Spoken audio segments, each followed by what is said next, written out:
We are going to move on to information and reports. Item 7.1, Future Leadership Development Panel, and Chancellor Scott's going to introduce this item. Well, first I would ask the three individuals who are going to participate in this panel to step forward. If you recall, earlier in the year, in the board discussions, quite a number of goals were mentioned by the board, and one was to look at the leadership issue. Are we getting sufficient applicants for our leadership positions in community colleges? There was an awareness that in some cases the leadership, that the pool for presidencies and chancellorships was in some cases inadequate, that perhaps the tenure of the individuals who serve in that position proved to be rather brief for a variety of reasons. So the board wanted to know more about that. Well, at a previous board meeting, we had Chancellor Charles Reed here to discuss the CSU doctorate program, which I think is a significant step forward. That's been a very successful program in terms of community college people who are in the doctorate program and in many cases are aspiring leaders. And so they're getting training that the previous opportunities in higher education were not as great as they are now. So that's one step. Then we said, well, it would be helpful to bring some leaders from the field.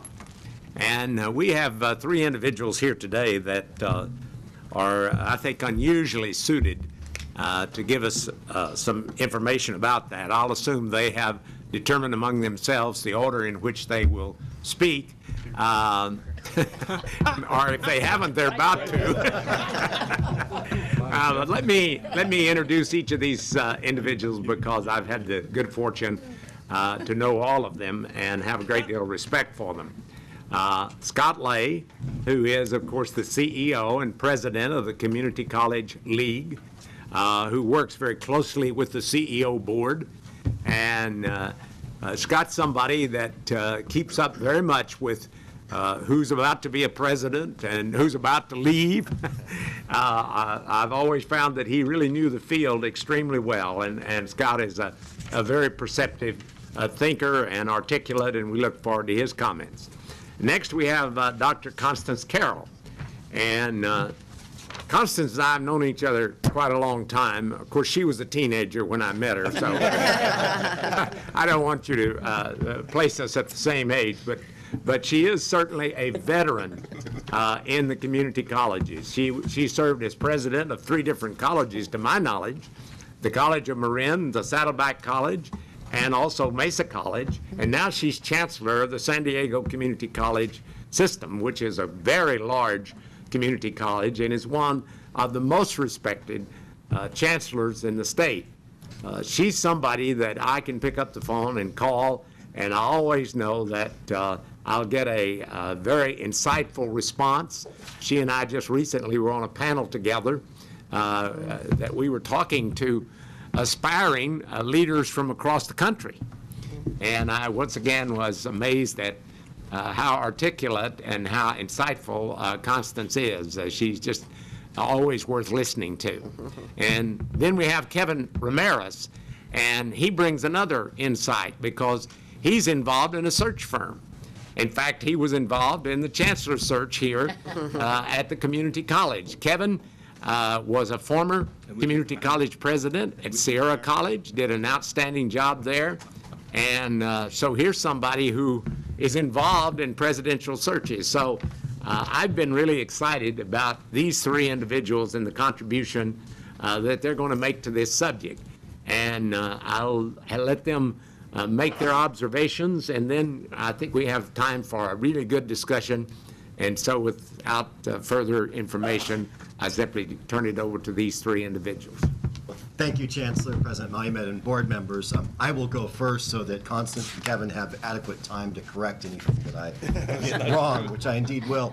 I'll start off by giving you a little bit of a statewide perspective of what we're seeing in the CEO ranks, and a little bit of or my perspectives, I'll say, primarily, and then a little bit about what the league is doing. And then I think Constance will be able to provide a little bit more on the ground, as well as some of the statewide leadership roles that she's been regarding leadership development. And then Kevin knows better than anybody what's going on the ground in the pools across the state, not only for the presidential level, which I'll talk mostly about, but the pipeline, dean all the way up to vice president levels that really determine our next class of college presidents.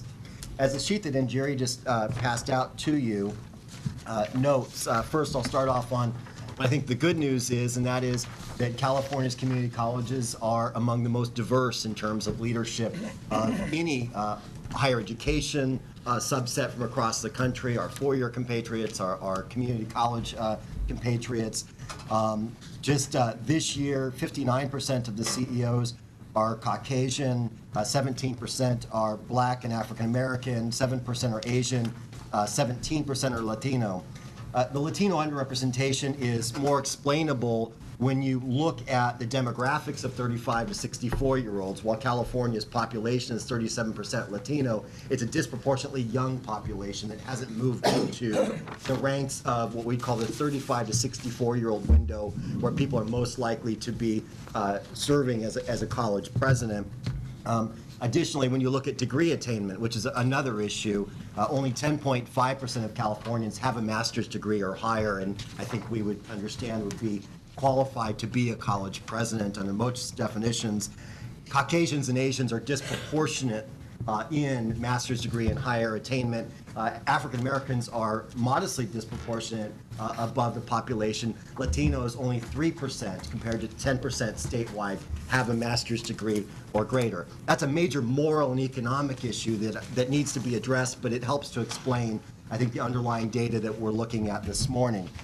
Now, that was the good news, is we're doing much better than the nation in terms of diversity of our CEOs. The bad news is our retention is slipping.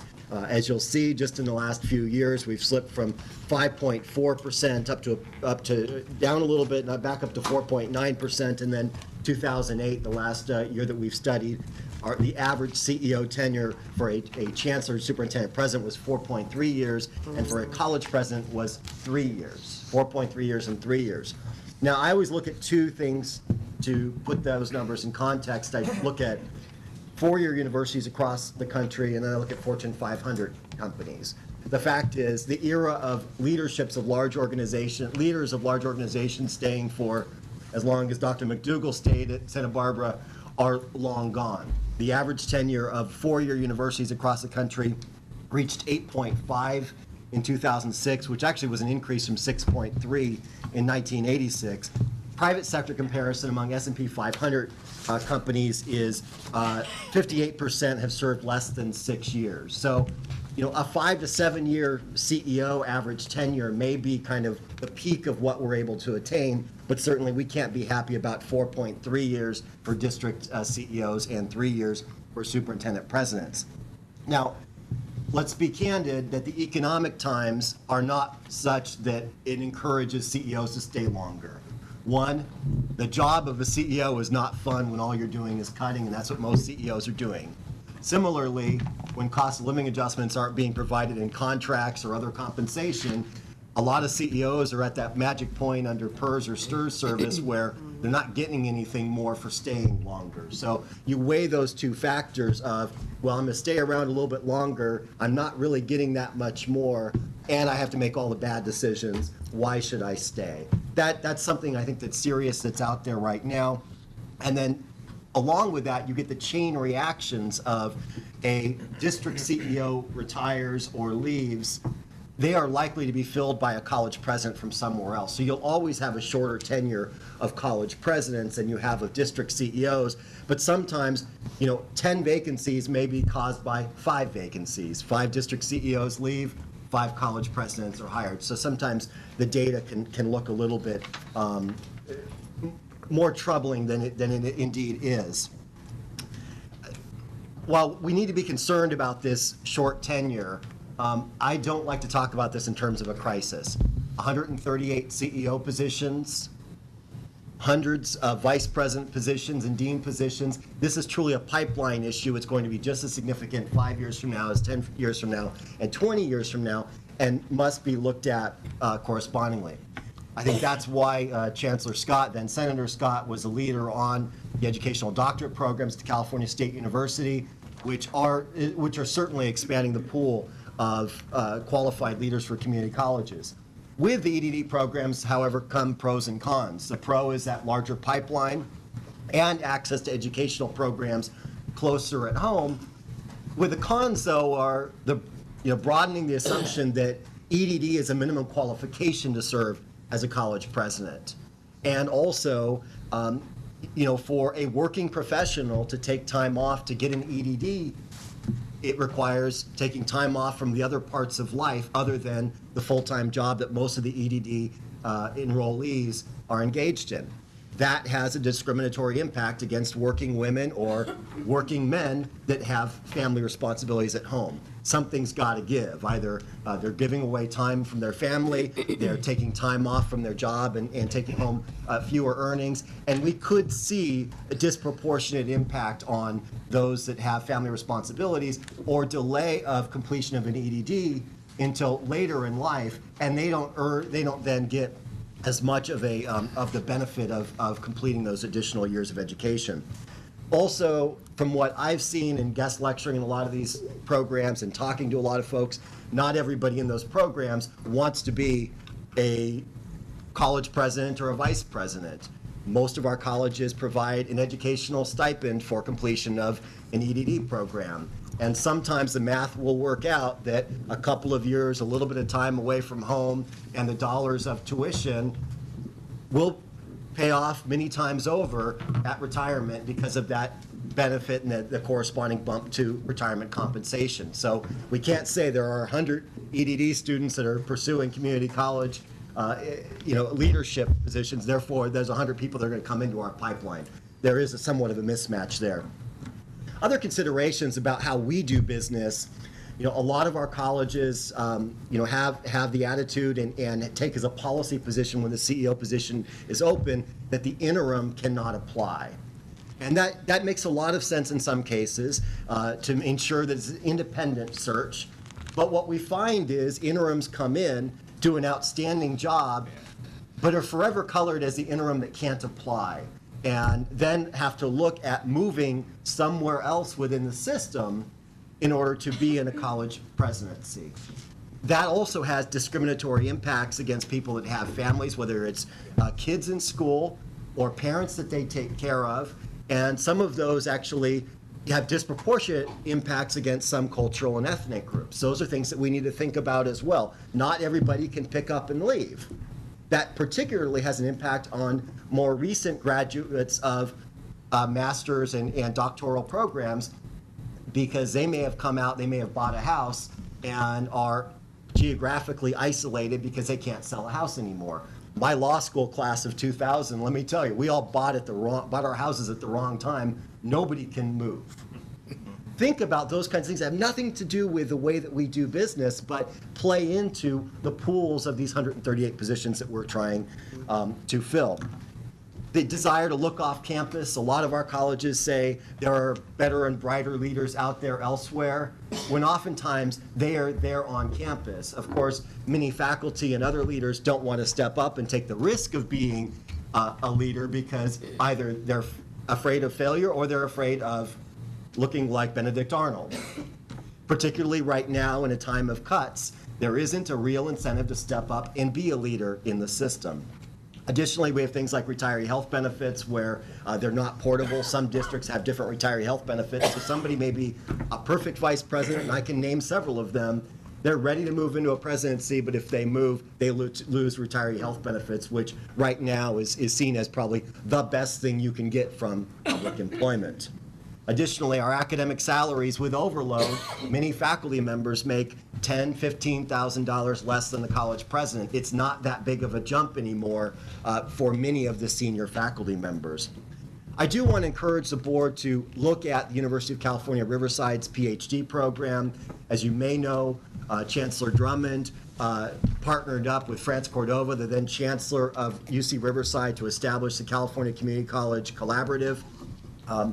France Cordova has moved on, but John Levin, who was the director of that center, is now the interim dean of education. And Chancellor Tim White of UC Riverside is a community college alum, a remarkable story of his own. And that program, I think, can do a lot in addition to the EDD programs, not just in PhD training, but in the creation of fellowship programs, in the creation of internship programs where we can take leaders that might have a Juris Doctor degree, nothing wrong with those, an MBA, other graduate degrees that may not be, well, you know, somebody that's not interested in pursuing an EDD program, but we might be able to put them into a 6-month program at another college to get leadership experience, to try it out, and have an academic component involved in it. I think UC Riverside could step up for that. Additionally, UC Riverside, I think, could build up our academic research capacity in many areas like student success. We have outstanding leaders in the system right now teaching in our EDD programs who are more than qualified to serve as college presidents, but don't have an EDD themselves. Again, I could name a few. I'm not going to, but there are people that say, I just don't want to go back to school. I'm one of those people. I'm never going to go back to school. I'm not saying I want to be a college president, but those people are now teaching the classes, but many of our pools say no way. I had a conversation with a trustee a couple of weeks ago who said, we insisted for our chancellor position that it had to be an EDD or a PhD. And I said, well, what about Sandra Serrano? Oh, of course, Sandra would have been wonderful if we could have gotten her our pool. I said, well, Sandra has a JD. Sometimes we just make assumptions that an EDD or a PhD is the perfect degree, when what really matters is the person's individual characteristics. Academic background is absolutely critical, but we really should look at the totality of the circumstances and make these pools as large as possible. The League is working on several fronts. We're involved and support ACA's Admin 101, which is for the faculty that want to move into dean level, deans that want to move into vice presidents, and now they're starting off this year ACA Admin 201, which is more getting the vice presidents, both the new vice presidents, kind of fully fitting in those positions, as well as moving from vice president to the presidential level. We have a new CEO orientation that we do every year. We do it in a closed room. Kevin has done it a couple of times, and we always do it in this real kind of intimate environment so that there are no stupid questions that can't be asked. And that's very important. I'll be honest with you, there is no handbook about how to run these colleges for a CEO. And we couldn't write one because they are so diverse. And so developing those mentorship networks and orientation efforts are very important. We're also doing the Northern and Southern California CEO conferences, where we provide the opportunity for those new CEOs to get back together, as well as a more intimate environment for CEO development. There's the Asilomar Leadership Seminar for women leaders, which has always been one of the best rated events that we do. I'll note that right now, 42% of CEOs are women versus 28% nationally. I mean, that's pretty remarkable what we've done here in California, and people like Constance have been leaders in that. The Vineyard Symposium, which Kevin has been involved with, Diane Woodruff, retired interim chancellor, and Rocky Young, bring together a group of CEOs each year in an intimate environment for the more personal development. There's a lot of the personal side of the job that is hard to explain.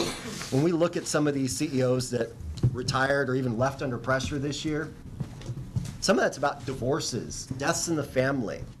And there is nothing in an EDB program or in a formal workshop that we can do to support that person, but creating an environment of mentorships can support and provide longer tenures for CEOs.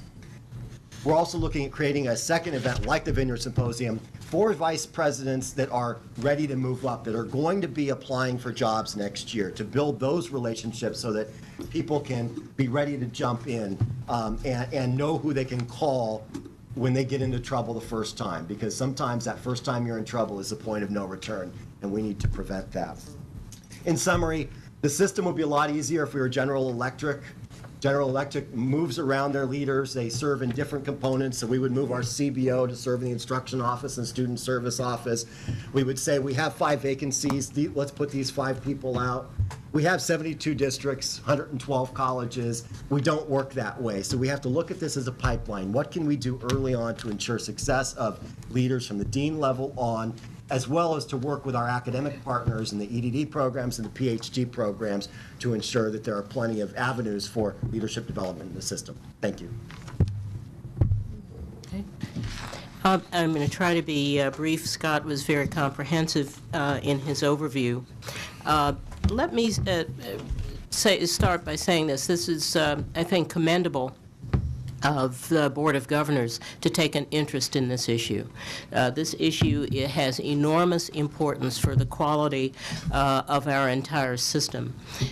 Some of you may know that 14 years ago, I was still a teenager then, I chaired the accrediting commission, and the then executive director of the commission and I had a meeting with the Board of Governors at your request to discuss a crisis within the Western region. And that crisis was identified by the brief tenure of CEOs, the remarkable turnover of CEOs, particularly within California, the turbulence within the entire system, votes of no confidence, upheavals, and weak pools, weak applicant pools for the CEO position. And those conditions are continuing. They perdure to the current time. As following the meeting, we formed an organization within the Western region that was called the Community College Professional Development Initiatives, and that was a group of leaders from throughout the region, CEOs and the like, who dedicated about a 10-year period to three things: to studying what the problem was, to catalyzing new educational programs for CEOs, and for providing other opportunities for doctoral students and for CEOs for their professional development. The effort, CCLDI, which is the acronym, was funded first and foremost through a grant from the state. And I'd like to really compliment Jack Scott. If there's an architect within our system, our broad system, for supporting educational leadership development, it is our Chancellor, Dr. Scott, through that grant, followed by his support for the standalone EDD at the California State University system.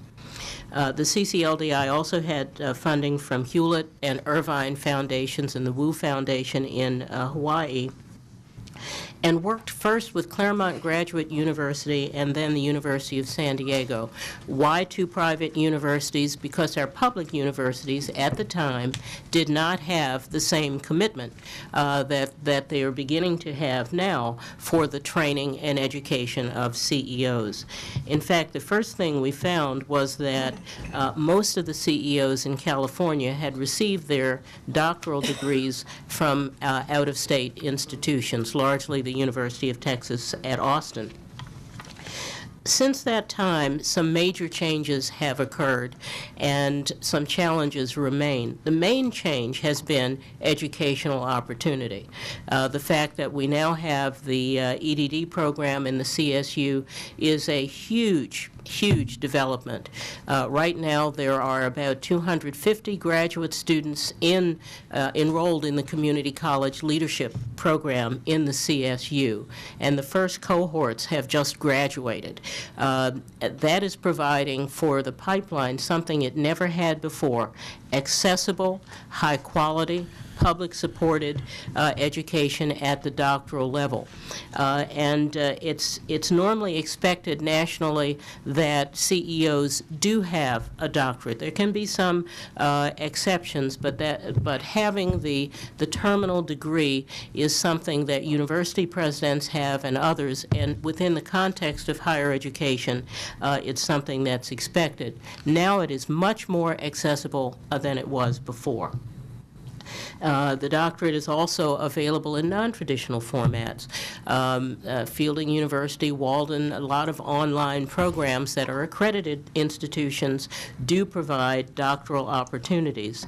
And at the PhD level, among the universities, the UC Riverside program, I serve on the advisory council there, is moving in a very bold direction. One of the things that needs to happen, I believe, is that the University of California needs to receive the same strong encouragement to develop PhDs in community college leadership that the CSU has done. And that's a point of encouragement that our Chancellor and the Board of Governors might make to the University of California. That is still something that's definitely needed. The main challenge, the major challenge, I think, to bringing people into the CEO position through the pipeline is twofold. Scott Lay mentioned the issue of retiree benefits. That's one. The other issue is tenure. And this is a controversial subject, but prior to AB 1725 in 1988, administrators were able to earn tenure during the course of their administrative service. That was eliminated in 1988.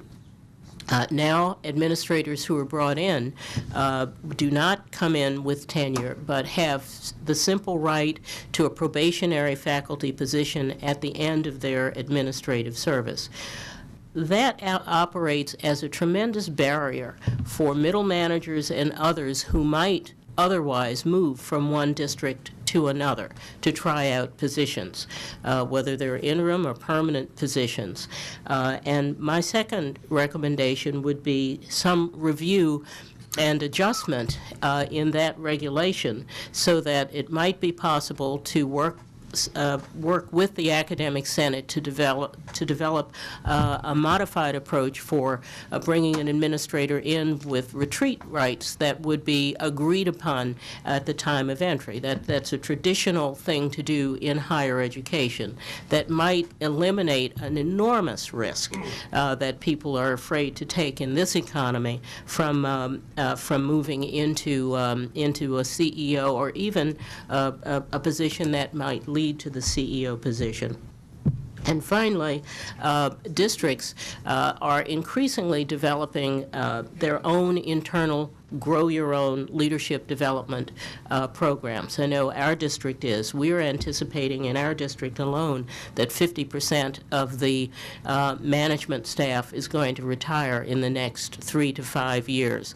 Some people are in mourning, some people are celebrating. but it will be a crisis. That is guaranteed. And so we have been establishing professional leadership institutes so that our own faculty moving in we can begin to enter the pipeline and our own middle managers receive the training they need, particularly if we are going to become increasingly a zero-sum environment for this. I would end by saying that this is a continuing crisis that needs leadership both at the local level and leadership and direction at the system level. We are making progress, but I think, especially given the actuarial studies that show the amount of retirements that are about to occur within the system, we need to take some bold steps in order to make sure that we have the leadership we need for the future. So, thank you. Wow, I love following you two. That was really quite a comprehensive, extensive, I think, overview and perspective and background on the situation. I'm not quite sure how much I can add, but I have a little different feel in that I'm more kind of on the ground dealing with these issues and have a perspective on that I would share. I am grateful, though, this morning that when I went to the Vagabond Inn to pick up Peter McDougal, he had already left. They said he no longer stays there. He's at a fancy hotel now. I guess Santa Barbara City College isn't picking up his tab. Peter, it's great to see you again. Good to see you. You turned color still. That's good. That's an inside joke. Peter and I did a lot of work together, and often he'd stay at this. Vagabond. Oh my God! I don't want to tell you those stories. Gated property.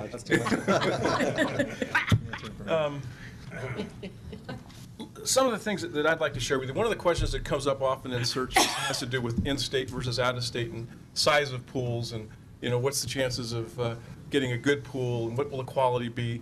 That's often what I hear from trustees, particularly as they're trying to replace somebody. I went back and looked at our data, and I work with Al Fernandez's Community College Search Services. And Al has been doing searches for, I think, over 15 years now. He's probably done over 100 California community college searches.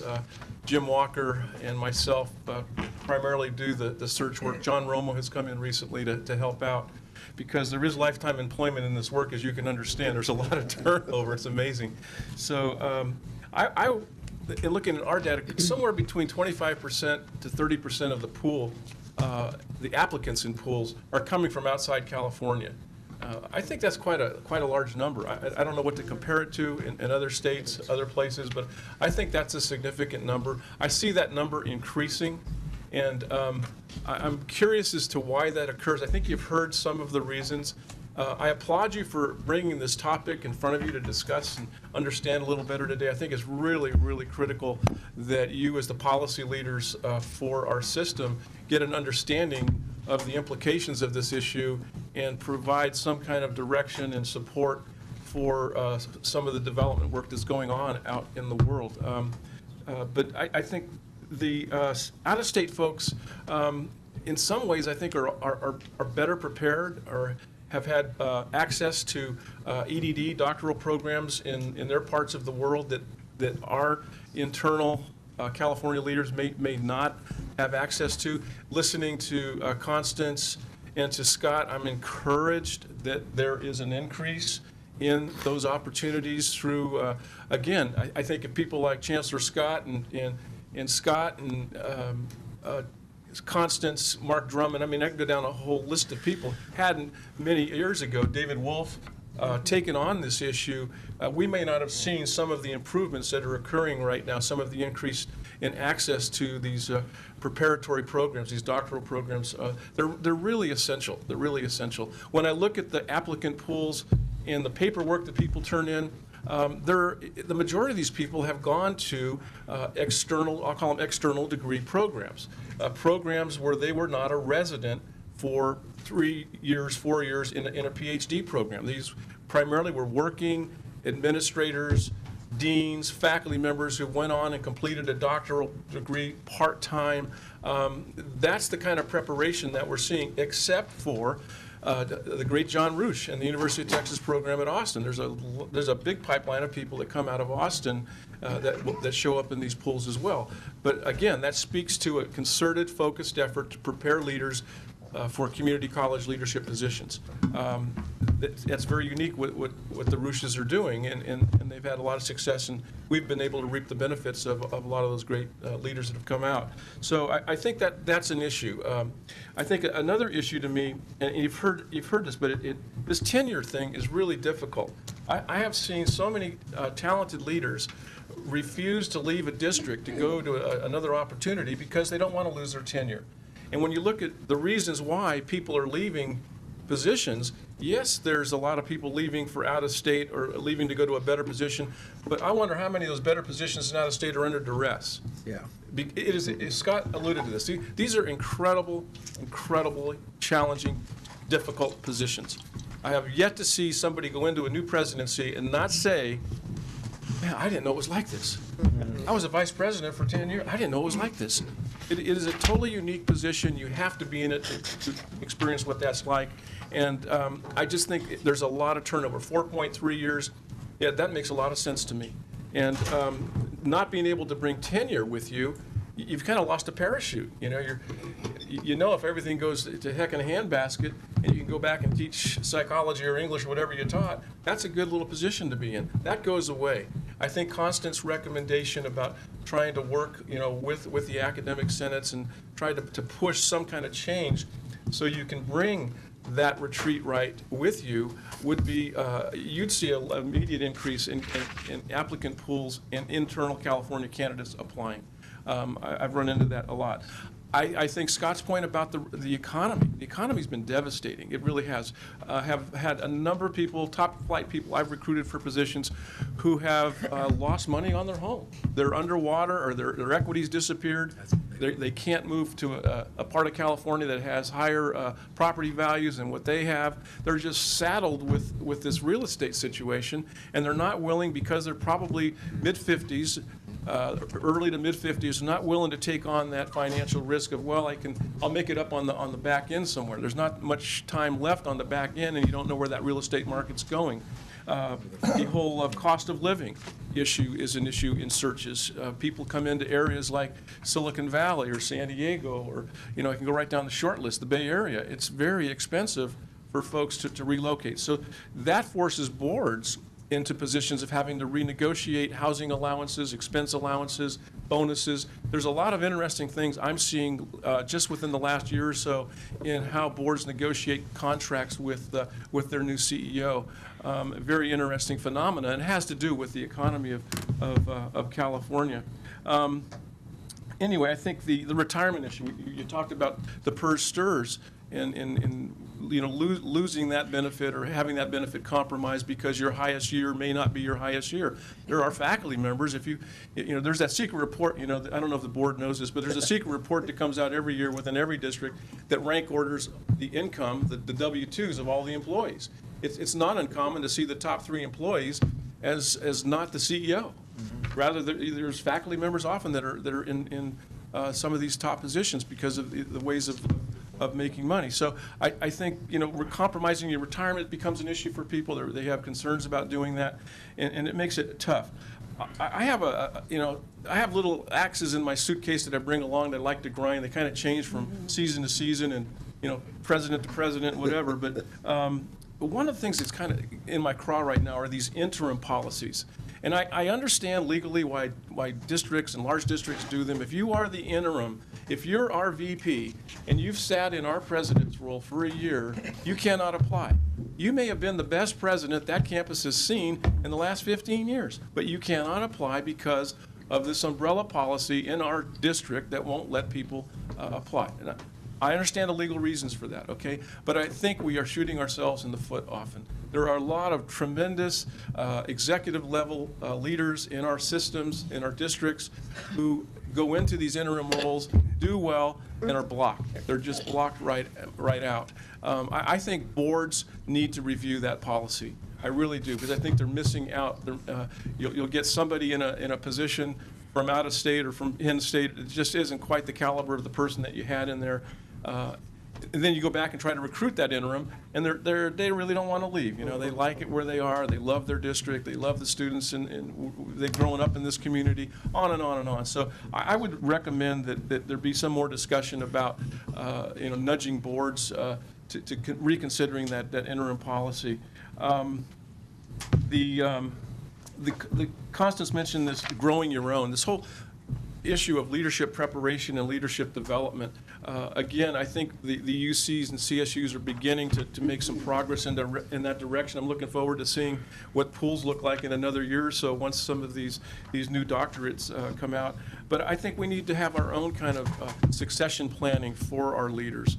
What kind of fellowship opportunities can we get our leaders off into? What kind of internal educational programs, professional development, leadership development programs can we construct internally? We're smart people. We're all teachers. We're all educators in this business, but we do a darn poor job of accessing our own education and educating ourselves through the resources we have. I don't always understand that phenomena.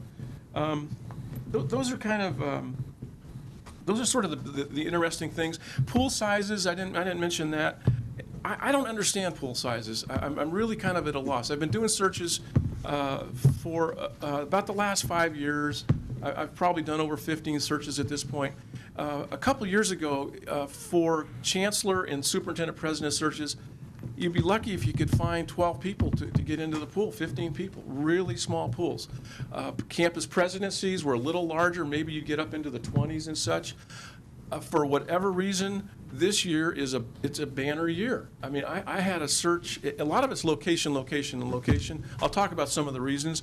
Napa Valley College, the late, great Christopher McCarthy, we had over 60 applicants for that position. I've never had a pool that large. I just completed the San Jose Evergreen Community College District Chancellor search. We had over 31 applicants for that position. Not an easy job to go into right now. There's a lot of storm clouds over all the districts, but certainly San Jose's got their share.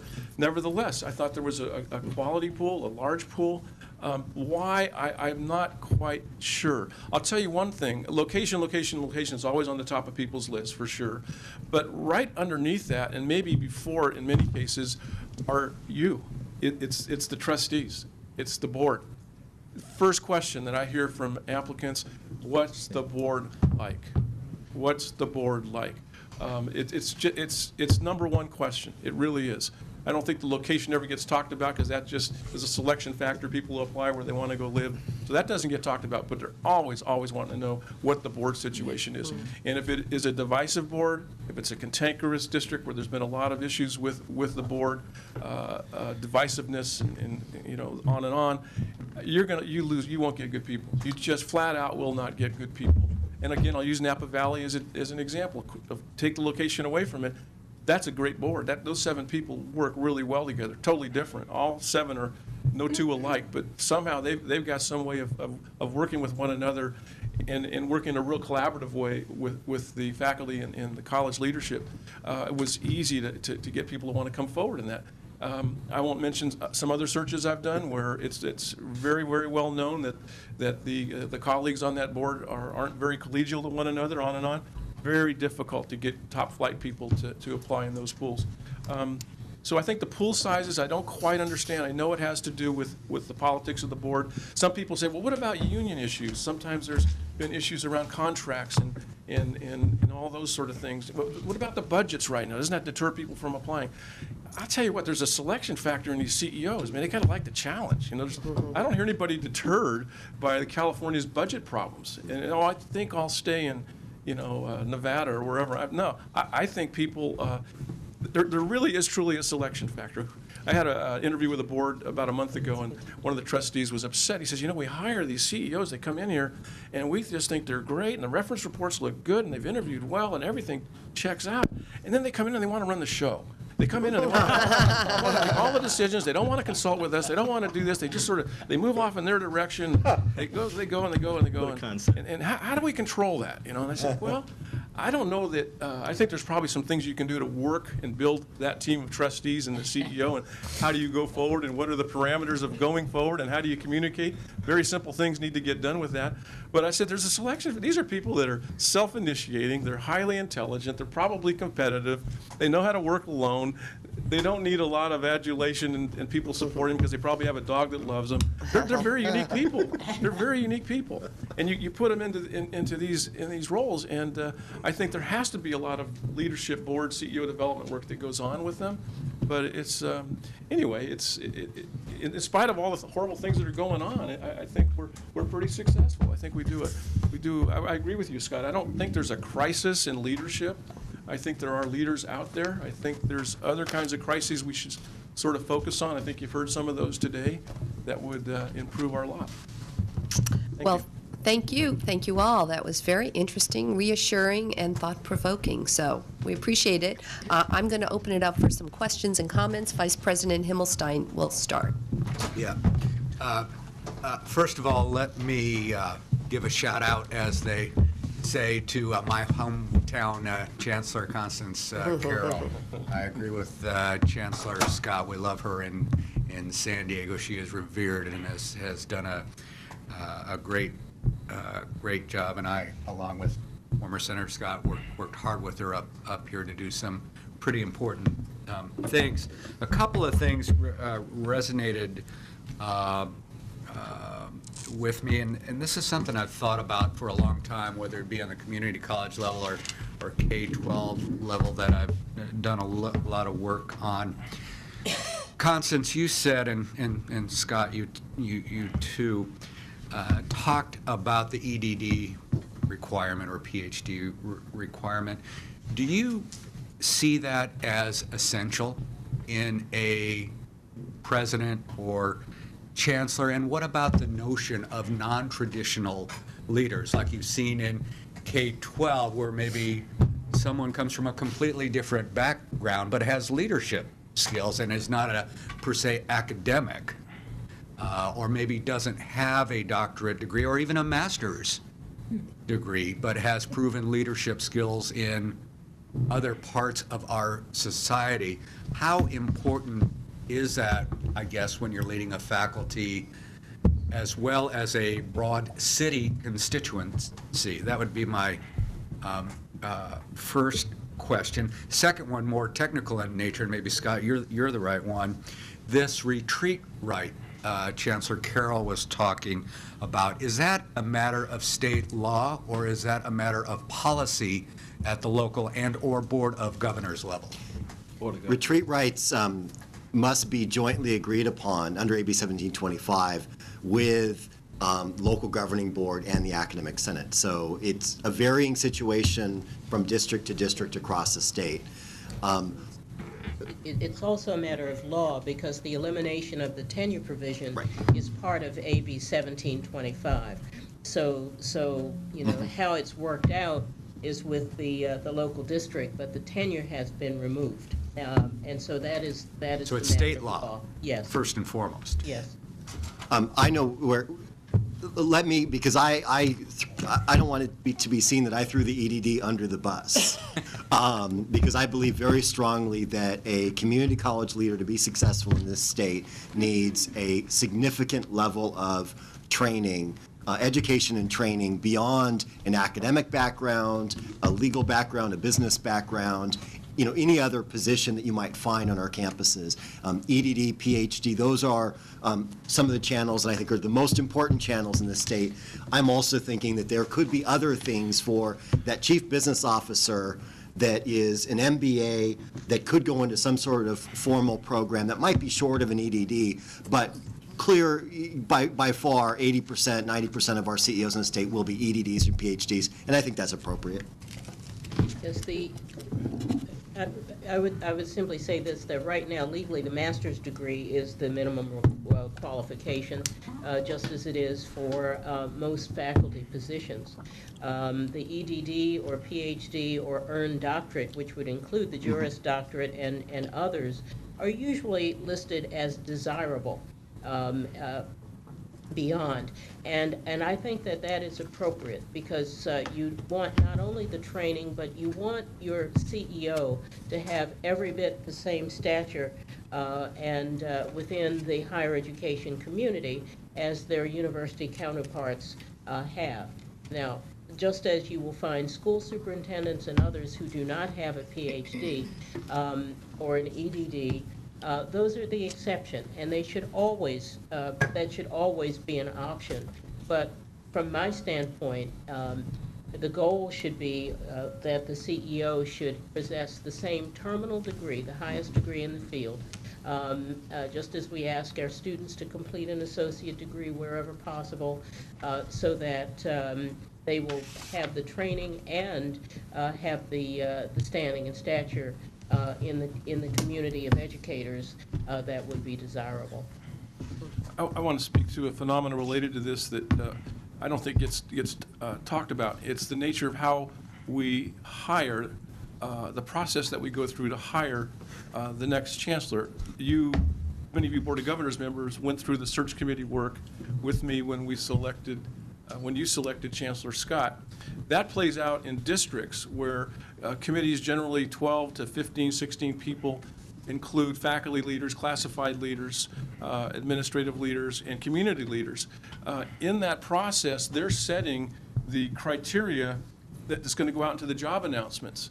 And there's always this argument about, well, we should have a doctorate. They have to have a doctorate. And I always counter that and counter what Constance is saying. Is that there are people who have an MBA and a CPA who couldn't apply but have really proven leadership skills at another institution. There are people with master's degrees who maybe are contemplating a doctoral program or are going to start a doctoral program. You don't want to set that bar so high. But what happens on the committees that I find fascinating is they tend to be very conservative. You know, they want to hire somebody who looks like their image of what their top CEO look like. And often that's, to me, a very narrow definition of what that leader is like. And I'm sort of on the other end all the time as the facilitator of the process saying, you know, open it up a little bit. Think about it. Are there other people in the community who are other types of leaders who could come in and do this? I have not seen it succeed very often where someone's been a business leader or a community leader or a CEO of a nonprofit or a private sector position. I've seen them in the process, but they sure don't get very far because, again, I think the committees tend to be very conservative and want to look for people who look like us. It's an interesting phenomenon. I do want to make a comment. Two of our board members left because they're on the foundation board. So don't think ill. Member Zumi and Member Davis-Lyman and Member Baum.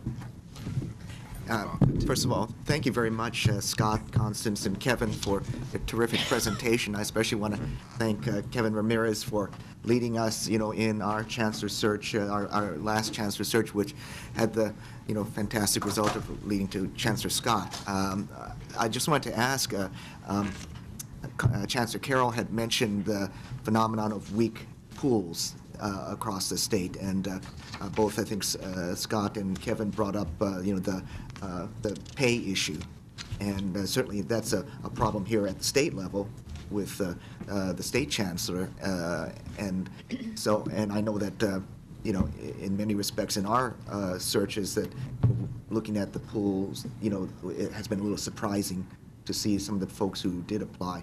Can you kind of talk about the phenomenon of how widespread weak pools are? I know that, Kevin, you mentioned that for some of these places, you had some large and evidently strong pools in San Jose and Napa, but are the weak pools, more commonplace?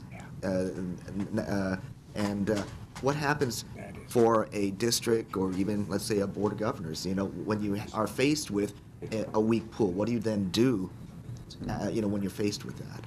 Starting off on the compensation issue, I'll get myself in trouble with CEOs around the state. I don't think compensation in itself is a huge issue.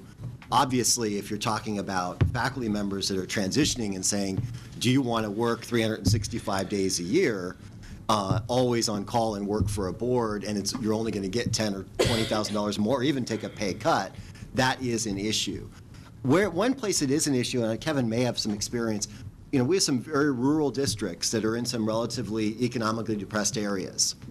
And so compensation kind of sticks out there. And, but they're in the same competition for leaders with everybody else. And so competing for a leader in Susanville, that's the same pool that you're competing for a leader in San Jose. But the sense of the community as to what competitive compensation is entirely different. And this comes also into the issue of housing. There are some boards that, are definitely willing to provide housing allowance, and some that say, as a point of policy, we will never provide housing allowance. And we've seen that play out a couple of times in the last year where very attractive positions proved not attractive at all once housing was taken off the table. Yeah, the quality of the pools, I've not done a rural area yet. Most of the searches I've done, if not all of them, have been urban and suburban primarily. What happens, we've done some in the rural areas, I just haven't personally handled. I think what happens in the rural areas is people are attracted to that quality of life, and you get an applicant pool that their interests, their lifestyle, their personal tastes are more amenable to that environment, and that's a different type of pool than you would find, say, here in Los Rios at one of the Los Rios colleges. I think the compensation issue is really sensitive right now, really sensitive, and all of the searches that we've done this last 6 months, it's been a major issue. And the issue is boards are reluctant to pay what the exiting CEO was making because they felt it was too high, and they don't want the banner headlines the next morning in the Sacramento Bee, look what they're going to pay to the Sacramento City College new president. They're just scared to death of that. So I see the salaries kind of being sort of frozen a little bit, but what's creative is in the housing, I've seen that be, very recently for me was almost a deal breaker. It had to happen. And what the board did is they ended up doing a relocation bonus. They didn't call it housing. They called it something else. But there's a lot of sensitivity to the economy, to what's going on in our communities, and how it looks, how it appears if a new CEO comes in.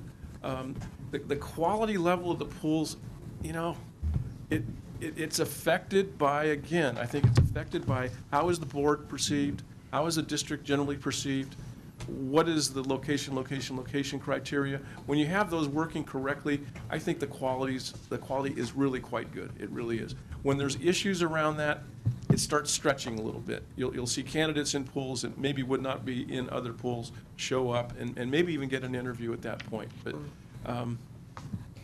I would simply add that it's not so much salary as it is the compensation package, and it is hugely important in terms of attracting and retaining CEOs. Our district did, when I became chancellor 6 years ago, 6.5 years ago, a study of compensation packages. Also, our district is a member of the League for Innovation, and so we study compensation packages nationally. And we deliberately decided to ensure that our compensation packages for presidents and chancellor were competitive. And as a result, our pools have been strong pools, and we're getting ready to go out again, and we're very optimistic about the quality of the applicants we'll get for one of our presidencies. We have a neighboring district that cannot seem to do the same, but then if you study the compensation package, it's at least 15-20% lower than our compensation package. So it really matters, but there's not a one size that fits all. Each of the 72 districts has different compensation policies.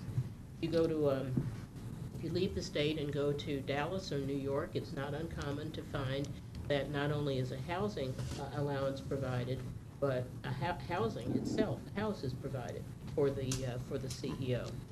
You will find drivers. You will find all kinds of amenities across the country. But within California, I think there are compensation studies that are available in public documents. It is a very important, the package itself is a very important feature. Member Davis Lyman. Thank you very much. It's really a pleasure to hear from the three of you who I've have had such respect for so long, and the vision that you have always brought to our system. I couldn't agree more with all three of you when you talked about that interim policy. I understand 30 years ago or so when that was formed because of the good old boys club, but things have shifted and moved, and something that worked to get people into administration 30 years ago isn't working now. What it's doing is we're training, and you get great interims, and then you can't hire them, and they go somewhere else. They go down to Dr. Carol's district or somewhere else, and they get hired right away. To me, I can remember calling our chancellor a couple of years ago. This is stupid. We know she's going somewhere. Why aren't we hiring her? And so that policy needs to be looked at again up and down the state. But I also think we have to look internally at what we do, and I agree with Vice Chancellor Himmelstein that I think, personally, I've experienced the rigidity of how we look at paths to leadership. We are very rigid, I think, as a system in how we think this has to work. I've heard it over and over again. What do you mean? Someone, because they're faculty and they've shown leadership on the statewide level, community-wide level, you know they are a leader. You know that they have those skills that you don't always learn in PhD programs. But no, they have to be a dean, they have to be a dean too, they got to be a vice president, and then they can become a president. So I think within our system, we need to look at the rigidity of the way we define those paths to get to the CEO position. And I think we've lost some really fine faculty along the way because of the rigidity. And in the past, the dean's jobs have been jobs of leadership, that initial job. Today, what I see happening is there is so much paperwork. There is so that someone who really wants to be an educational leader, that job is not that appealing. And so that rigidity, I'd like us to relook at that. 2 quick points, actually 3. One is, I know somebody that moved from counselor to a dean position recently and took a $30,000 pay cut. You know, it just doesn't make a lot of sense, and wasn't working a lot of overload. On the Grow Your Own programs, Constance and some other great leaders around the state have worked hard to set them up. I'll be honest with you, a lot of colleges don't set them up because they feel like we're just investing in people that are then going to take their leadership elsewhere. And that, because there is this concept that in order to move from vice president to president, you have to go to another district. And so how much do I want to invest in growing my own leaders? The other thing, a touchy subject hasn't come up, is the public nature of these searches. We saw it play out in San Jose Evergreen, where it was talked about in the newspaper that when one of the candidates pulled out of the pool and somewhat disparaged the district, but also then it created an uproar on that college campus. And we like to do things open. We do these forums where candidates speak to faculty and everybody kind of gets to try out, do I like this person? That creates a huge uproar on the home campus of somebody that may have a 1 in 3 or 1 in 5 shot of getting the position. And so you get a situation where I know a couple of candidates this year, they say, well, I'm only going to apply to one position because I really want to move up and try my leadership out at a bigger district. And then you have others that apply to 7 or 8 positions, and then the word gets out, well, that person definitely wants to leave and isn't just looking at moving up at a once-in-a-lifetime opportunity. That creates problems in pools, I think. Thank you. Member Baum, Member Baca. I'm sorry, and then after that, it's the Chancellor, and I was going to cut off the discussions. I need to catch a plane, so I'm going to Yes. be leaving in about 5 minutes. Right, but you can always talk to them after. Well, I'm serve on a local board in Pasadena, and I want to reassert what you said, that the pools 3 years ago that we went through a search was very thin. The pool this year was very healthy, and so there is something that is in the air, and I don't know if it's what circumstances are. I want to speak to the interim issue too. There's not a statewide policy against interims being candidates. Don Lindsay was just appointed in Glendale, and in a successful search. We had that discussion as a board and decided to have an interim president that we agreed would not be a candidate, but that was on a case-by-case basis. So I don't think there's any uniform rule that should be applied there. I think it should be considered. The most important thing, I think, though, is, and I want to reinforce what Kevin said, and then praise the wonderful work of Scott and Constance too, is the role of boards in this. It's more important than compensation. In compensation, we're not going to get, in this economic climate, we're not really going to be able to do a lot there. But the more professional development of boards in approaching these issues it would be very helpful. And if I had a magic wand, I'd put every board member got elected through league training about how to be an effective board member, how to understand the policy-making role versus the management of the association. And so to whatever I can do to continue to encourage that, because I've seen time and time again where there's individual board members who they ignore what's best practices, what's been recognized as quality across the districts. And so I want to encourage continued board professional development, and that to the extent that is possible, some of the data that you need when you're a board member making a decision about compensation and benefits and all that, if that could be more centrally accessible so that we can actually see what is a competitive salary, what kind of benefits, that would be helpful. Boards often think they're shopping for CEOs. Indeed, more often CEOs are shopping for boards. Yeah, sure. Member Baca? Well, thank the three of you. We couldn't have three better people to talk about this issue. And Kevin, if you want to leave, Thank you. I'll allow you an exit right now. Oh, okay. Thank you very much. Thank you. Thank you, Kevin. Kevin? I had a number of points, but I'm gonna leave it to just a couple of those adders, and just following up on Barbara's comments about faculty. We have a tremendous faculty in this state. It's very large. It's a very capable faculty. Many of them, we readily recognize would be great leaders. Unfortunately, the structure. And let me preface this a little bit before I go on. I think tenure is an incredibly important thing, particularly in an environment that oftentimes is highly politicized. But faculty who have been at a campus for some time and certainly acquire a lot of leadership capability are often unwilling to transfer. A lot of that is anecdotal. I don't know that we have any hard stats on that. But it is an issue, and Scott, you mentioned General Electric, and I don't think any of us want to emulate General Electric with a community college system. We don't want to go that route.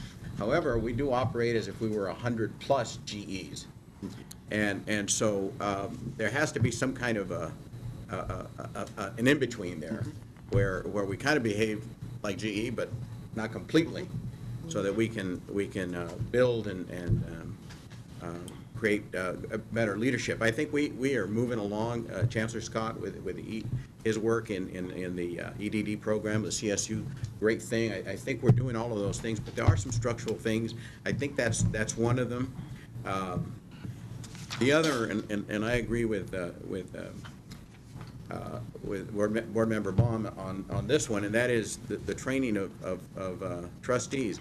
I think term limits has allowed us to benefit in that probably we have a little bit more support in the state legislature because some of our former trustees have moved on to Assembly and Senate positions.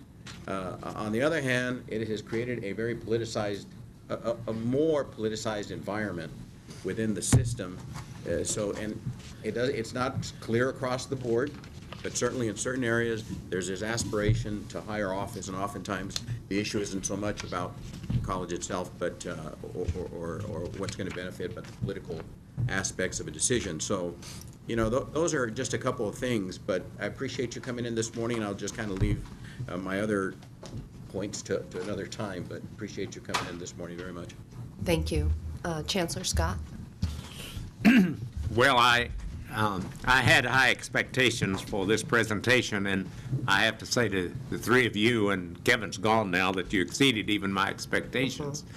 This was an extremely productive conversation, and I'm tempted just to say amen and go on, but I am, on the other hand, an inveterate commenter, so I'll have to say a few words about some of the things that were already said. I can't tell you how much an experienced CEO seeker looks at a board. When I came to Pasadena City College, I was invited to apply. I went to the departing president, and I had just two questions. I said, what is the board like, and what's your financial condition? Because I thought I could deal with most everything else. But I knew if I were coming in and that group was in debt, I'd have to make some hard decisions, and if it were a contentious board, because I'll tell you, one time I applied for a place and actually got to the board interview, and I sat there and watched, and I could see the lack of harmony. I mean, they, even in their interview, they couldn't keep it by their body language and otherwise letting me know. And I called up the search team the next morning and said, I respectively withdraw, because you do really look at a board pretty carefully. There are some things wrong with our searches now, and I don't know how to solve them exactly. I think the tenure issue is an important issue, and maybe we can work it out with the academic senate, where that when you get ready to hire somebody, they could look at the academic credentials of the person and say, yes, we're comfortable granting this person tenure, because that's what happens in, say, the University of California or something like that. You do hesitate to leave and lose your tenure, and then in 3 years you're out, and you know, that's a little something to think about. I'm going to say something a little controversial here. I'm not really know that the Rainbow Committee is the best kind of way to choose a president. And I think the board ought to really keep control of that, because, you know, if you're an experienced CEO looker, you pretty soon learn, okay, I can't say anything insightful or controversial in a Rainbow Committee of 15 or 20 people, because I'm going to insult somebody in this group, and they're going to. And then when you make them appear before a group, you know, you have 2 or 3 people appearing, and immediately you've got a third of the audience says you've got to pick that individual, and you better not pick that individual. So you've got that kind of thing going. So we don't have exactly the best setup in terms of doing this thing. And I'm just what Scott said. Why does somebody want to stick her neck out or his neck out and not get the job? And then people back in the other, where the person's leaving, is saying, what's the matter with us, you know? And so this person has gone through this process. There's been no way, and I don't know how to solve it, but I'm just saying. And then the final thing I want to say is, really think through some of the rigidity that we have. I entered the community college system from a private university, and there was, I'm sure if it had been left up to the vote of the faculty, I probably wouldn't have gotten that job. The president said this individual has administrative experience, and we're going to bring him in to this vice president of instruction role. But I didn't fit the role. I'm saying, you know, well, wait a minute. He doesn't have community college experience. He can't serve well here. And so don't always fit people into the role. Like, for instance, we're talking about the JD. As far as I know, that's the degree that Mark Udoff has, is a JD degree. Derek Bach, one of the greatest leaders of Harvard University, had a JD degree. And on. I could name some kind of, you know, not exactly the mode that we think of. So let's think outside the box. I like the idea of it being desirable. I think the fact that I had a PhD was helpful, that I'd been in an academic environment and all of that, so that the faculty could have respect for me. But I'm just saying, you know, at one time, we just didn't elevate CBOs to the presidency. And we are now. Maybe because fiscal difficulty makes us realize that merely the fact that a person is a great teacher might not mean that that person could handle a budget. On the other hand, we've also elevated some people who were faculty senate leaders to presidencies, and that's a good trend, I think, because they had shown their leadership in the academic senate. I remember at one district where I was that the person who became the vice chancellor of business had at one time been the faculty member who was on the other side of the table, and he had such a grasp of the budget that they were smart enough to say, you know, if that fellow understands the budget as well as he does, maybe we better put him in the position of vice chancellor of the district. And that man is Joe Newmeyer, if some of you remember him as one of our storied financial guys. That's how you got started. So think outside the box. Don't always just say that a president or a vice president or a dean has to fit inside of a little mold that you have in mind. All of those ideas are valuable as long as they don't become what I'd call a lockbox that just makes you say it must be this way, and we're not going to think about it any other way. But this has been a terribly profitable discussion. Of course, as was pointed out, it's been something of great interest to me. And if there's any leadership that the Chancellor's office or the Board of Governors can take, we want to do it. I like your suggestion, Constance, about talking to the University of California. If they had responded say 7 or 8 years ago, we wouldn't have gone to CSU. But it was their failure to respond that finally created the opportunity for us to go to CSU, and they were, of course, more than anxious to pick up the ball. And but we would be thrilled if UC picked up the ball, like the University of Texas did down in Austin, and create a program like that. That's all I have to say. But anyway, I just, once again, Constance and Scott, thank you. You really did a lot of research on it, and your insights are very helpful, and we'll give some thought to it here in the Chancellor's office and the Board of Governors as to anything we can do to improve the situation, because leadership is so significant in any enterprise, and we get the right leaders in our community colleges, we're going to really go forward. Well, thank you both for your time, and board members, if you'd like to talk to them, please feel free. We're going to take a 10-minute break.